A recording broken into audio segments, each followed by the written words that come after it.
The IRS didn't come down there and help me make some pizzas and smoothies. I had to do that all myself. So for me to just give my hard-earned money, I'm a cowboy. I said, if I was you, I would be a cowboy too. These are real people, not paid actors, coming together and rallying for what we believe in. The banks didn't know what XRP was. They laughed at it. They didn't take it serious. They didn't understand the technology. Therefore, the story goes that Brad Garlinghouse made it public, and you and I own the XRP. When you get into XRP, it's about extreme patience. $20 trillion travels through XRP every single day. That alone brings XRP to $1,000, $2,000 like that, just like that. And meanwhile, our dollar's getting printed into oblivion. The blockchain is probably equally as exciting as the invention of the internet. The internet had to come first, but the blockchain is every bit as exciting, if not more exciting, than the internet itself.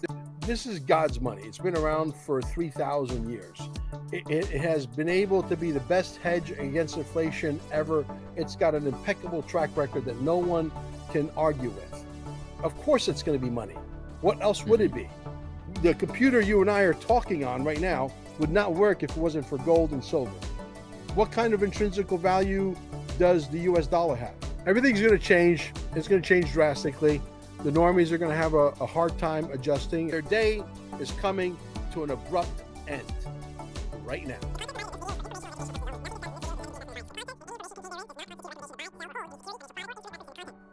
Hey everyone, if you're enjoying the content and find value in what I'm sharing, I'd greatly appreciate it if you like this video and subscribe to the channel. Your support not only helps this channel grow, but ensures that you stay up to date on the latest and greatest content. Thanks for tuning in today and for spreading the word. Love you mucho. What's going on, ladies and gentlemen? Today we have with me the one and only Mel Carmine, the founder of QuantumSummit1776.com and many other interesting projects that span across many verticals of practice. Mel, how you doing today, sir? Brother, thank you. Oh, wow. I like the way you made the screen. You made my chair look even bigger than what it is. You always look great, sir. And that chair is signature. Was so funny. Last week, I was driving down the freeway and I saw a chair similar to yours being strapped down in a truck. And I'm like, is that Mel Carmine in California? No way he's over on the West Coast. That's funny. I appreciate it. So, brother, man, what's going on? I mean, how's the New World Order treating you? Oh, shoot. Pretty good. You know what? It's keeping me busy with all these narratives coming out, us having these front row seats by de facto of participating in these interesting communities of practice like we do. Obviously, you operate the Quantum Summit conference, which I had the wonderful opportunity to participate in and interview you on site over there in Cape Canaveral. That's just one of the many colorful opportunities that I've been able to have front row seats in, but then also be engaged and listen to really, I would say, decorated thought leaders in the space. You had Rob Cunningham there. You also had some very interesting people that spanned across the health and wellness and then also politics. You had I want to say it was actually a friend of Dr. Jan Helper, Dr. Yes. John Helper Hayes, General Tata. Yeah, but that guy seemed like he was a right-hand man to Donald Trump on some capacities and services. Yesterday, I had also an interview, a live stream with Andy Scheckman, the founder of Miles Franklin. I've been able to support him and Jason Cousins with the production of a reoccurring or weekly podcast called The Resilient Compass. But regardless, being able to support those guys when they talk about everything from Project Sandman, Enbridge, the revaluation of gold, which I'm sure you're very familiar of because you also operate in the gold industry as well, with precious metals. Yep. There's a lot going on. What tell me, Mel, what are you seeing on the East Coast? The most challenging things we're coming across, and I'm sure Andy's probably coming across a lot of the same things that I accept on a much bigger level. He's been at it for 33 years. I've been at it for 33 days.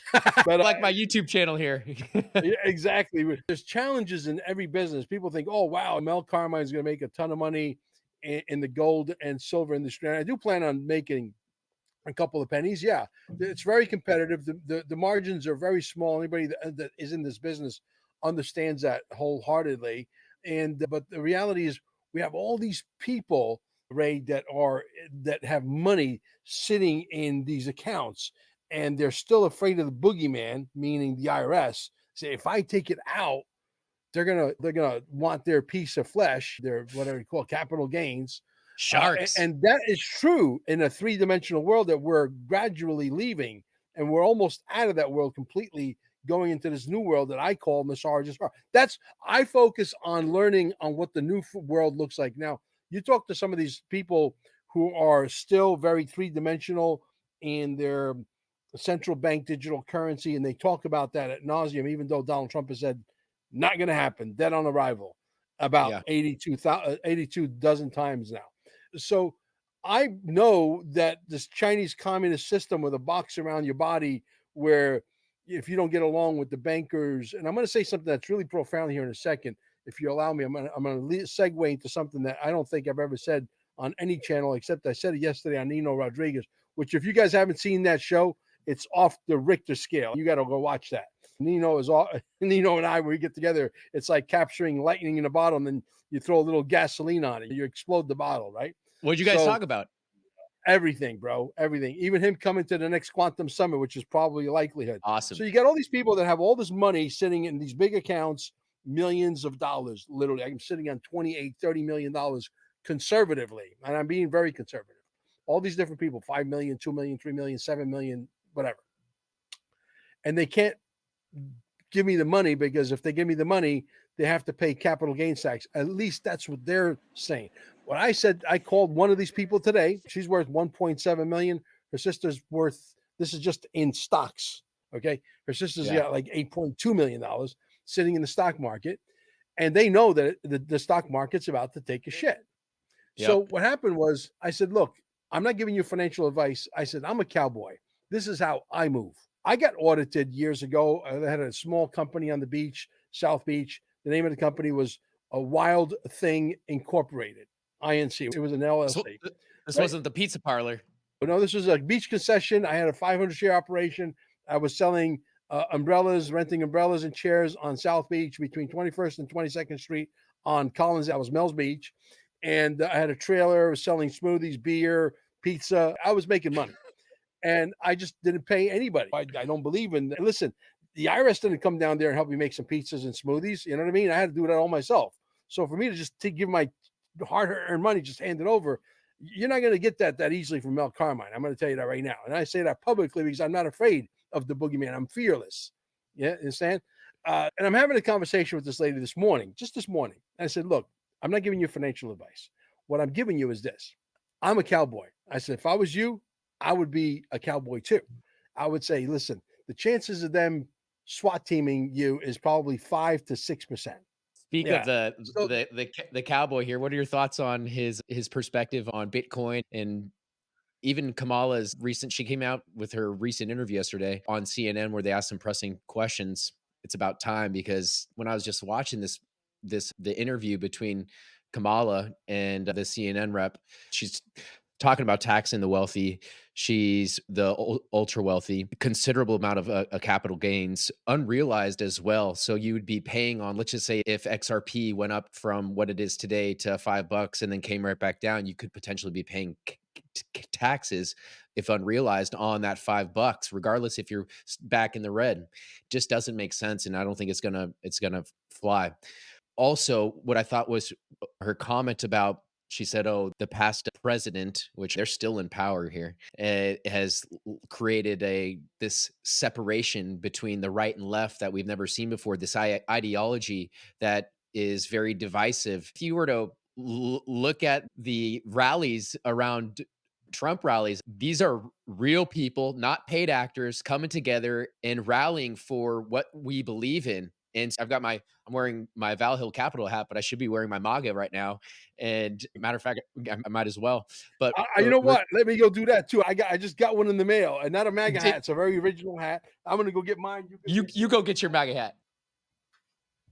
All right, there we go, man. How's that? There we go. Oh, that's a good hat. That's a good looking hat. A little signature on the sides. Anyway, so now look. Bottom line is, yeah. Yeah, no, I just really quick on that comment with Kamala. It's just very insane to where this party is just lying out of both sides, talking about how they're creating divisiveness, that there's this lack of unity in across the U.S. Meanwhile, they're letting people come in through the borders, saying it's uncriminalized potentially to get their vote and giving away free capital to these migrants. Meanwhile, we've got people living here in the US struggling to pay their bills. And so it just doesn't make sense what this party is doing today. Meanwhile, we've got Donald Trump, and I just want to say this paradigm shift on potentially a new financial system we've been touting for quite some time, years now. What are your thoughts? Do you think that is Nasara Gisara under is the BRICS nation? Do you think the same thing? Do you think they're wielding in the XRPL or a similar technology? Because previously discussed yesterday on my live stream is Project Mbridge, which is the BIS. They're bringing together more than 20 of the largest financial institutions in the world, including the IMF, the Federal Reserve, the central banks, the European central banks, many central banks. Is that the same technology? They can't talk about it because of NDAs. What are your thoughts going on? There's a I lot think going on in that, this world. yeah, I think the United States at some point may either come up with something that competes with the BRICS nation, and they're going to Mm. say, "Give us the ball. Let me show you how the game is played." Okay. Yeah. Or what happens is they have to join what they can't beat. They have to be, in other Mm. words, when you can't beat them, you got to join them. You've heard the analogy, right? Absolutely. That's a possibility. And the central bank digital currency, what I want to get to earlier, I want to make a point for your audience specifically. I'm going to go back in time and I want to paint a picture for you if I can. Imagine when Brad Garlinghouse approached the bankers before almost nobody owned XRP or used to be called OpenCoin years ago, Yep. right? OpenCoin, and then they changed it over to XRP. Imagine if the bankers would have understood what it was and they said, "Yeah, we're all in with you. Let's go." In other words, the XRP would have become the central bank digital currency. We would have been in a lot of trouble because Yep. now Brad Garlinghouse XRP would only sell it to who? The banks. Hmm. The banks would use it as their central bank digital currency. They would add their own little vig to it. They would figure out a way to corrupt it somehow, some way, right? And Hmm. now they got everybody by the you know what, right? The cojones. That yeah, that could have very well happened. That could have very well happened. It didn't happen because the banks didn't know what the hell XRP was. They laughed at it. They didn't take it serious. They didn't understand the technology. Therefore, Hmm. the story goes that Brad Garlinghouse made it public, and you and I own the XRP, and hundreds of thousands of people own the XRP. A little too Do you, late to take that Pandora and try to put Pandora back in the box. Difficult. do you think that some of those high net worth investors, institutional investors that had the luxury of getting into the game earlier than us or than most retail investors, let's just say specifically through the Ethereum ICO offering or even early days of BTC, do you think that there's p- entities or big players that were already they set their course and it's just too late to make any decisions now? They're too invested into Bitcoin, they have too much stake in Ethereum that they just are gonna shun everything Oh, else out. look, the way I look at it is like this. I have a good friend of mine. I won't mention this person's name. This person lives in New Jersey. She's a very well-to-do individual. She's got a couple of these. Yeah. And I was able to convince her, not that I gave her financial advice, but when I painted the picture of XRP and I painted the picture of Bitcoin, she got it. Except the one thing she didn't get is she's going to have to muster up some extreme patience because when you get into XRP, it's about extreme patience. And you have to be very patient for this game to be over, which I think once Trump comes back, it's vividly going to be very clear to the world as a Mhm. whole that it is over. I mean, what people don't realize is that just JP Morgan alone moves, okay, $20 trillion a day. Okay. When you take that into account, and there's no central bank digital currency, and the only central bank digital currencies they could use is the people's money, XRP, to move that money. All right. And they have to use the XRP because they have really no choice. And that $20 trillion travels through XRP every single day. That alone brings XRP to $1,000, $2,000 like that, just like that. So some people that I know personally, including myself, I could retire on a $50, $100 XRP all day long.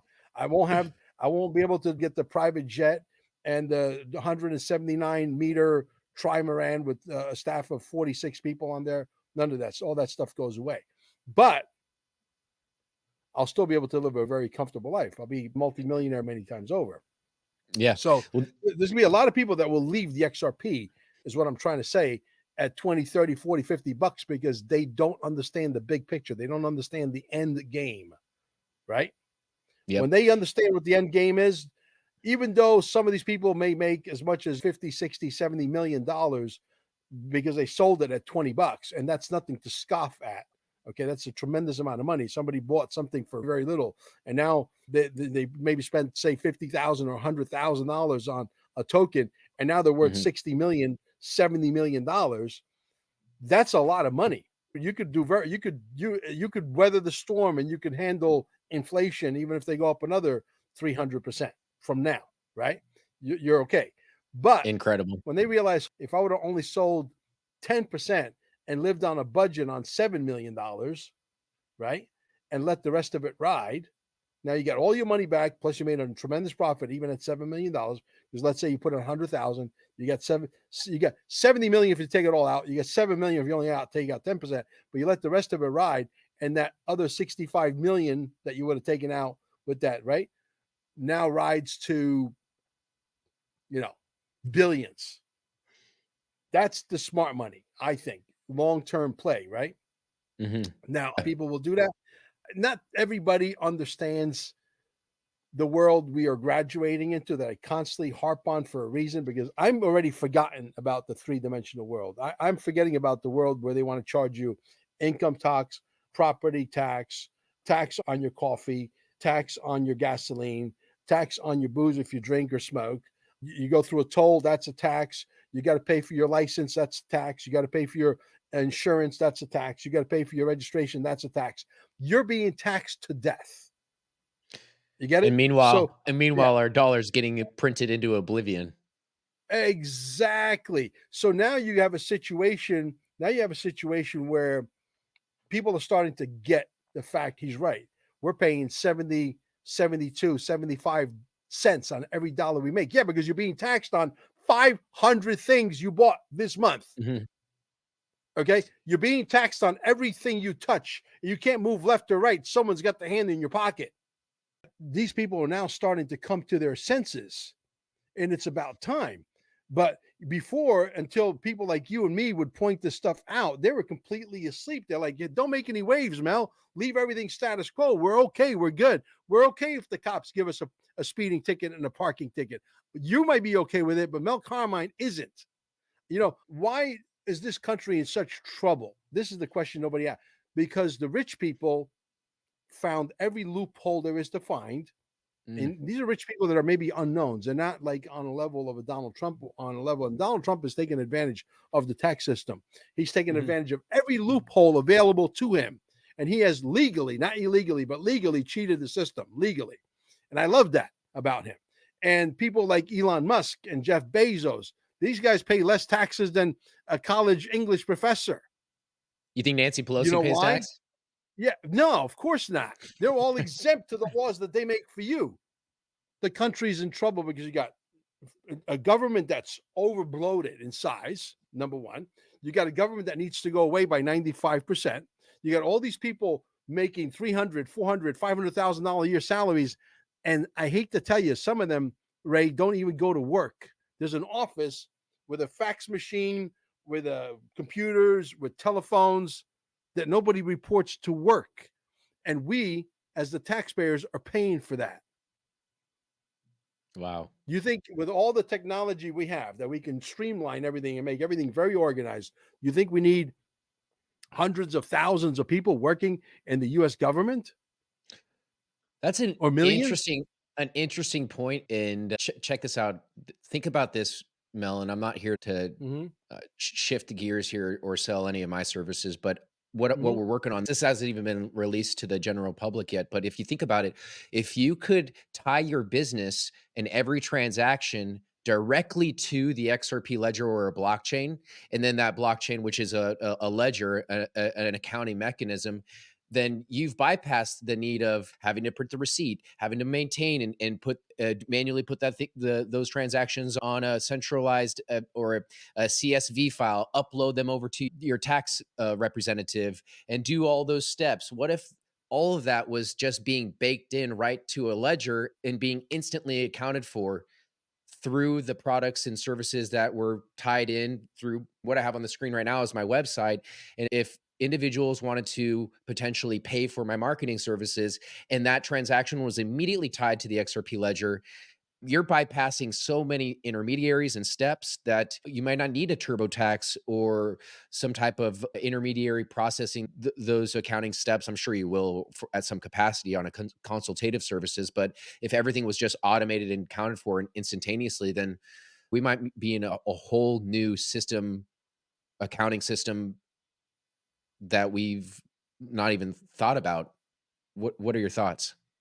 Ray, it's all gonna go away, exactly your point, because everything's gonna become automated.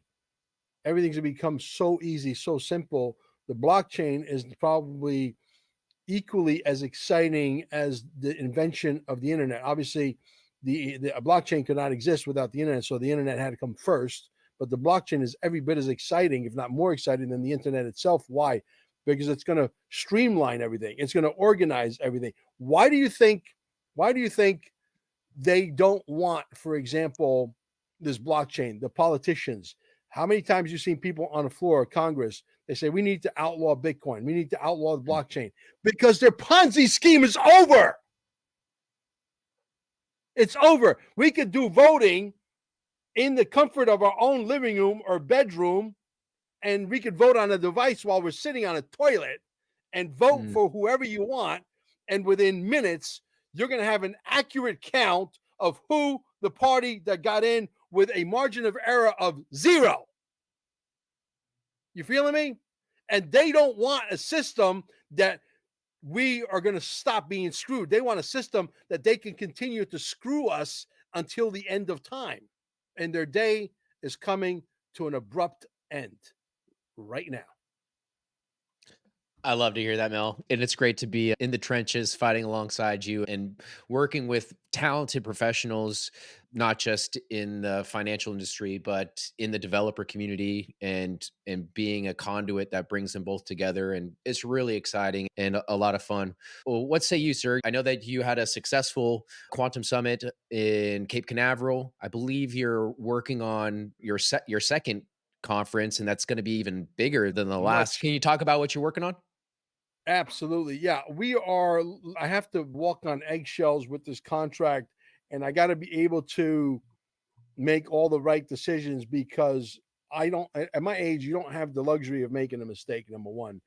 Number two, I got to have enough clauses in that contract that in case, hey, something goes wrong with the election, I can move the date from X to Y.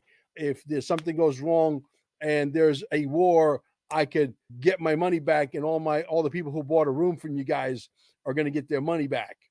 I have to Mhm. have clauses in the contract that protects me and protects the people that tend to want to show up at the event. I want you guys to put insurance on your travel expenses as well with no penalties. In other words, if you book an airline ticket, okay, put insurance on that puppy for $22. You know why? Because in case something catastrophic happens, I don't want somebody saying, "Hey, Mel, you told us to come down to the Quantum Summit. You owe me $682 because I booked an airline ticket." That's not going to happen. Okay. So I'm Yeah. telling you right now, put insurance on everything. I'm putting insurance on our contract with the hotel because I'm taking zero chances. I want this to be a zero. Now, for everybody that thinks that you have elected a leader to be in office, I have news for you. I hate to break the bad news to you. You have not elected nobody. Mm. Okay. Does that mean we stop believing in the electoral process? No. As a matter of fact, I'll preface that by saying, hell no. Okay. Is And if I find the volunteers and if I have enough donations down the road, if I have to move in this other direction, like I need another thing on my plate, like I need a hole in the head. Okay. If we have to put together a office in Cape Canaveral to help the effort to make sure that this tidal wave of voting happens unimpeded, number one. Number two, it's such a huge wave that's coming at you, that's 8,000 miles high, coming at you 8,000 miles an hour, and it can't be stopped. So be it. But we got to go complete. Everybody's got to vote. Everybody's got to get up. Don't give up. Giving up means that you're giving the other side the power to do whatever they want with us. Don't put me in a position where I got to move out of the United States again. Because if next time I move out, I'm not coming back.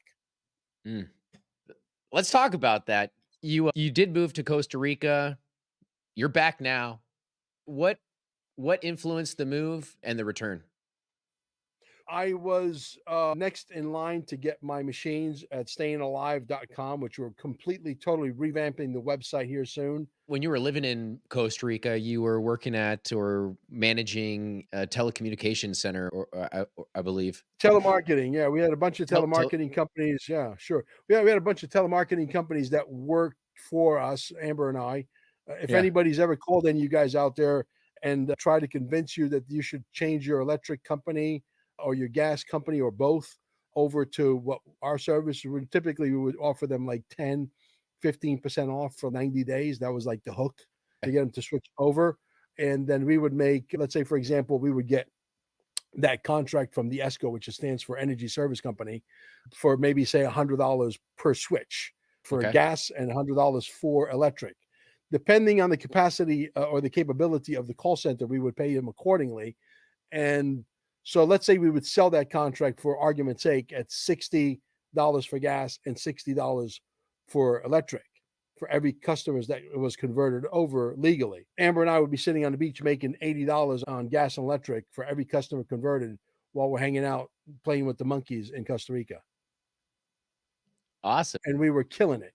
Yeah, no, the reason why I moved to Costa Rica is I was escaping the vaccination schedule under Obama, because Amber was subject to about 7 minimum of those things, even though there's nothing wrong with her, at least not that I could tell, and I'm not a doctor, but that was minimum, that was mandatory.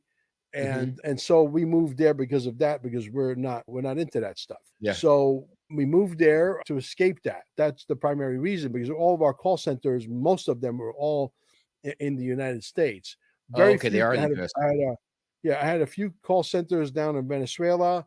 I had a few call centers in Puerto Rico. I had one in Guam at one time, but mostly Florida was the hub for call centers for energy deregulation. And so when COVID rolled into town, my business was shut down in a snap of a finger, literally, because of the social distancing. We could not go any further. And so somebody else was in control of whether my business can go on or not. And it literally came to a screeching halt in less than 1 week. And all the call centers in Tampa that we used to deal with, a lot of them, all out of business. Wow. All out of business. Yeah. So what did you resort to? Yeah, I lived on savings for 3.5 years being bored, and I could have lived on savings for another 8 years, but I got bored. And I told my wife I'm going to start a podcast.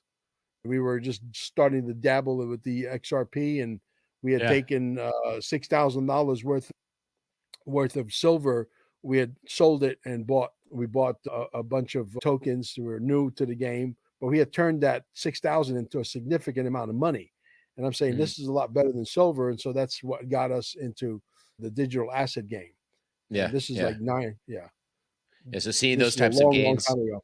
But anyways, it's Friday. Mel, anything positive and productive that we can leave the audience here with as we wind down the weekend? Yeah, absolutely. I never thought I was going to be as big as I am, and I'm about to get bigger. Not in size. Like I'm actually slimming down. I'm feeling good. But good for you. I'm gonna send you a video here, if I may. Okay. I know that you just recently called me here. I did. Yeah, here we go, Ray. Let me send you a video that was sent to me this morning. If you might want to play this one, because you'll Okay. get a kick out of it. It's a short video. I Okay. just sent it to you on your phone. If you could transfer it over onto the screen somehow, some Oh, way. This is about people who think about starting a podcast. And I'm not putting this video out there to discourage you. On the contrary, rather to encourage you. A lot of time when people start a podcast, they want to interview the biggest guy. I'm going to interview Michael Jordan tomorrow. Hey, Michael, can you get on our podcast? You know what I'm saying? President Obama, I am so committed to your views. Mr. Trump, President Trump, we have to have you on a podcast because I think I'm going to interview different than anybody else. That's not how this works. You know who you start off with? With the local guy that has a pizza shop, but they've had this pizza shop for 58 years, and it's been past 3 generations, and you tell the story, and you know how many views you get? 226 if you're lucky. Can you do that? Do you know one of my first videos I did? I'm wearing a pink sock, by the way. Okay, in this video, you know how many views that video got? First day, less than 30. I was calling my friends and family saying, did you watch the video? They said, what video? Because nobody had a clue who this guy was. There's like, what are you trying to be a motivational speaker? Is that what you're doing? No, man, I'm trying to create. Can you support me? Most people don't believe you're going to continue with the podcast that you have. I'm a huge fan of Patrick Bet-David. He actually has the Vault conference going on in Palm Beach next month. I wanted to go, but I'm going to be going to the Tucker Carlson, his event at the Honda Center, which is right up the street here.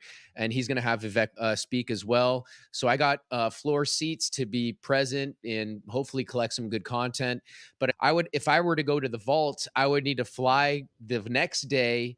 And I made plans with my wife. I need to spend some time with her. Well, the fact that he mentioned, if you want to start a podcast, you better start with the pizza guy that's been in business 58 years. Like, oh yeah, baby. Okay. Yeah. Yeah. I resonate with that so much because when I started, right, and I would make these little 2, 3, 4, 5 minute recordings in my Telegram group, and then they would end up on Whiplash, and they would end up on Captain Kyle, and they would have to Kerry Cassidy, who's got like 100,000 people following on all these channels, right?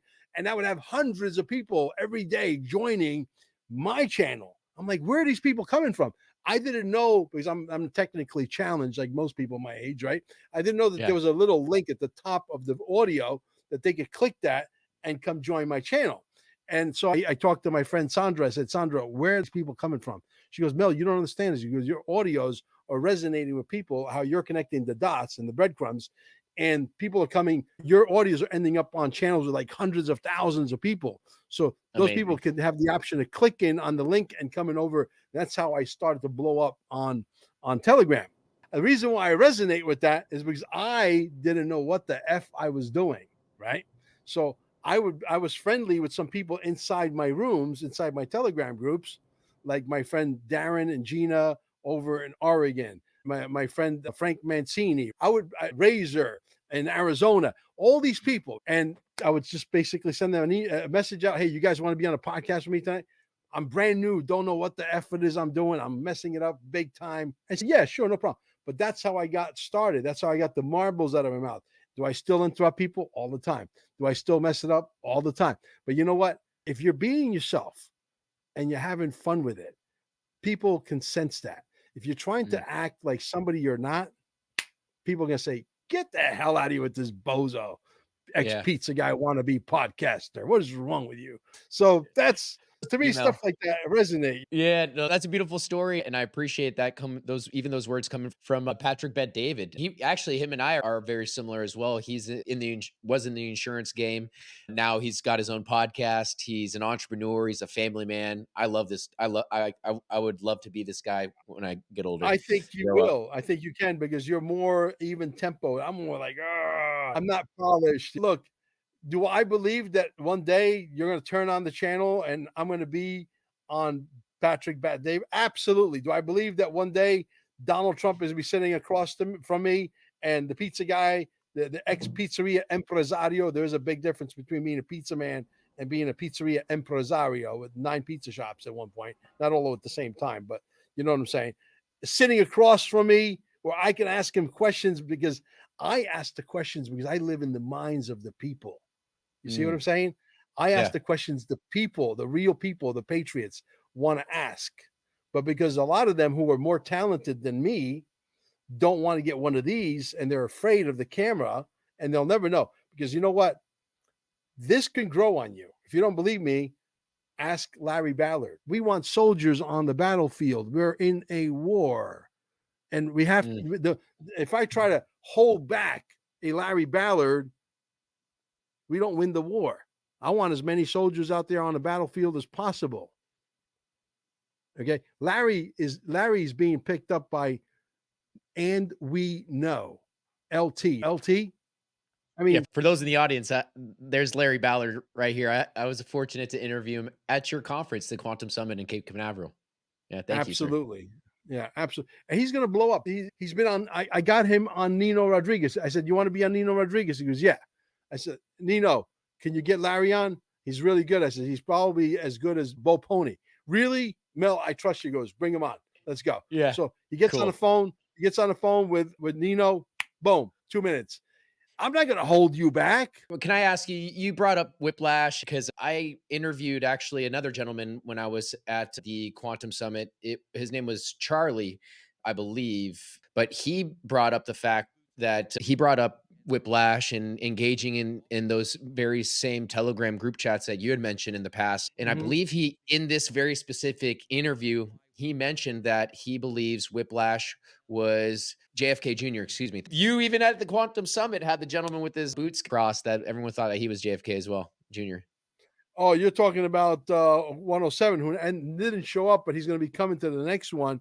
Yeah, look, I think it's a distraction. I really do. Look, if Marilyn Monroe, Elvis Presley, JFK Jr., if they all end up being alive, okay? Yeah. If they all end up being alive, it's probably going to be exciting for maybe, let's say, a half a day. But your life, your health, your financial well-being doesn't change, not even a little bit. Is it potentially a way for them to throw this stuff out there? Because to some people out there, it's a distraction. And they're going to argue with you that, no, they're not alive. And you'll say, yes, they are alive. You believe in, you think you have all this evidence, which someone potentially could have fabricated, right? We're down the rabbit hole, man. So check this out. They're keeping us fighting with each other, which is exactly what they want. Is it possible that it's all a psyop? It's all part of the movie to keep the patriots divided and fighting? I believe so. I really believe that. I believe that it is part of it. Is it important?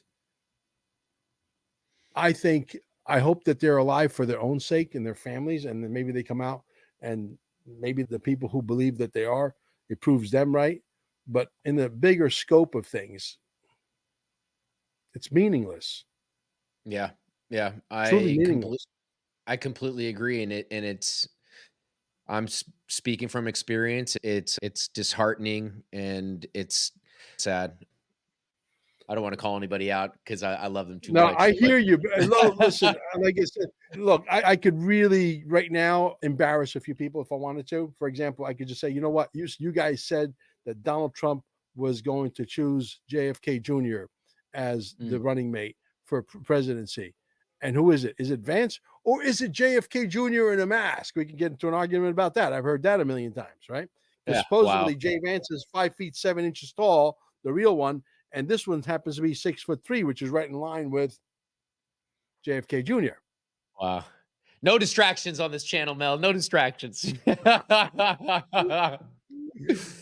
know what I'm saying? Look, at the end of the day, the most important thing here is your health and get yourself positioned for the biggest transfers of wealth. You go to QFS1776.com, QFS, which stands for Quantum Financial System, 1776.com. It is the holy grail of what's coming. It's got all of the videos. In the video column, there's 30 or 31 videos. On number 9, which is my birthday, September 9th, coming up, right? You have the Jasara and Nasara documents, the original document that was written back in 1958. You see where it says QFS videos right there in the middle? There you go. Okay, number 9. It is the PDF right there of Nasara. The original document, folks. We found it. Okay, we have it. We're the first ones to get it, thanks to Mirko, one of our ex-administrators. And I could tell you that if you read that document, instead of arguing, oh, Mel, Jasara, it's never going to happen. Read the document unless you're happy being taxed 75 cents on every dollar you make, and you're paying 500 taxes every single month on stupidity, and someone is controlling your money because they're stealing your money, unless we can go to a flat tax system where nobody can get away with it, not even the rich people, no loopholes, everybody's got to pay. Even Donald Trump would have to pay his fair share of the tax. Unless we go, look, there are tens of thousands of debt forgiveness stories out there, maybe hundreds of thousands. These people don't want to come out because they think that the boogeyman is going to come get them. So they want to stay under the radar until the dust settles. I understand that. Hey, I respect that. But I'm telling you, I've had literally a dozen people on my show with debt forgiveness, with documentation that proved it all day long. And then people underneath the video would write, hey, I got debt forgiveness too, but I'm not going to come on your show because I'm afraid of the boogeyman. You feeling me? So it's happening. Whether you want to stay in the old world and you want to talk about the central bank digital currency, which is never going to happen, that's going to enslave humanity, like a lot of the XRP Army 1.0 guys. I call you guys XRP 1.0 because you need to graduate. And you're not graduating when you're still talking about something that Donald Trump himself has said dozens of times. It's not going to take place. Do you want to be in a situation, Ray, where somebody controls your money because you don't get along with the government and you don't get along with the political views of your local bank, which it could be JP Morgan, whatever, that they can literally shut your money off because you don't see eye to eye with the communist government? I don't want to live in that world. And I know that's the world they want to bring in. They want to have control over all of us. And right now they do. Right now, I always make my skit, and I'm going to do it again just for your audience's purposes. Right now, somebody controls what kind of car you drive.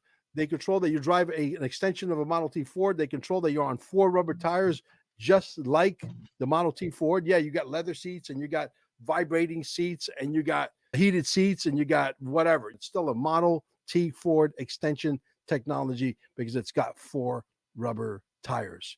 Okay. And then you go to the airport and you got to go through this machine that makes you sick, this radiation machine. You got to take your belt off. You got to get on an airplane that resembles a bird. It's a bird made out of metal, okay, to get you somewhere at 600 miles an hour, and you think that's going fast, and you got to leave a day early because your meeting's on Tuesday. You got to leave on Monday to get there on Tuesday, and you think you're traveling fast. And meanwhile, they've had the technology in Wright-Patterson all along. You follow what I'm saying? So it's coming. That's why they don't want Donald Trump to come back. I keep saying the same things over and over again. And one day you're going to say the pizza impresario was right. Okay. Because you're going to get the life extension technology. You're going to get the flying cars. He's already said, I got the video that says that. You're going to get clean air. You're going to get clean food. By law, you're not going to be allowed to spray our vegetables with glyphosates and Roundup by law. You're going to go to prison. Okay. Wow. The soil has to be cleaned up. The waterways have to be cleaned up. We have the technology now. We have the videos of some of this technology, which is extremely exotic technology. And the world is going to know what I know to be true very soon. I'm not trying to be Nostradamus. Oh my God, Mel, you're just trying to. No, I'm telling you, this is why they don't want to. Why do you think Donald Trump has my technology that I have in Cape Canaveral that's staying alive with 2 eyes, alive.com, stayingalive.com, alive with 2 eyes, in his house at Mar-a-Lago? Why do you think he has his technology? Because Marla Maples went to a center in New Jersey and did 4 overnights with Tiffany Trump. Tiffany Trump happens to be, I think that at some point, Donald Trump had sex with Marla Maples and she got pregnant and a kid popped out called Tiffany Trump. Tiffany Is that Trump how it works? Yes. Okay. Tiffany Trump was at that 4-night session. So I cornered Dr. Sandra. Dr. Sandra said, yes, you're right. He does have his technology. I believe she said, I believe he has a few towers around his bedposts. That's what was told to me. That's from the inventor of the scalar wave technology that we have down in Cape Canaveral. So why is one guy get on stage and is working on all cylinders and he doesn't have any sign of dementia, and the other guy doesn't know what planet he's on? I do want to touch base because I know that you yourself are leaning into the gold space. I've had some interesting conversations around this constitutional clause that's been recently added to the my best recollection. Regardless, though, this clause, Article 1, Section 10, Clause 1, is enabling US citizens to use their gold and silver as currency. What are your thoughts on this? Because I did have a conversation, as previously mentioned, an interview with Andy Schechtman yesterday. And I asked him, I said, did you in your wildest dreams ever believe that we would be in a date and time where the US Constitution is recognizing gold and silver as normal currencies? What are your thoughts? Well, look, this is God's money. It's been around for 3,000 years. It has been able to be the best hedge against inflation ever. It's got an impeccable track record that no one can argue with. Of course, it's going to be money. What else would it be? You want to print some dollars that have no backing, no real estate backing, no diamonds, no gold, no silver, no nothing. Okay. Why do you think George Soros is always worth billions of dollars? Because every time they give him digits in the bank account, see, if I was the central bank digital currency and you were a villain, Ray, and I said to you, hey, I want you to make crimes against humanity. You're never going to go to prison. Don't worry about it. We own the prison cells. We own the judges. We own the police. We own it all. Right. And I put $1 billion digit into a computer. How much money did that cost me? Physically? Nothing. If I gave you 100,000 or $1 billion, what's the cost between me putting $100,000 in your bank account or $1 billion in your bank account? Why do you think George Soros is given all of this money? Because they know religiously he's a gangster against humanity.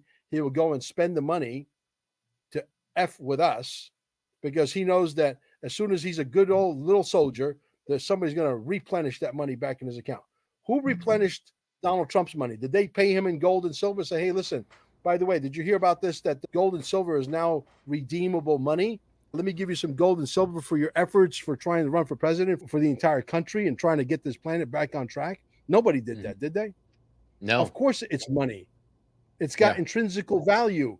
The computer you and I are talking on right now would not work if it wasn't for gold and silver. These phones would not work if it wasn't for gold and silver. What kind of intrinsic value does the US dollar have? Take a $20 bill, take a $100 bill, same paper, same everything, except one says 100, one says 20 on it.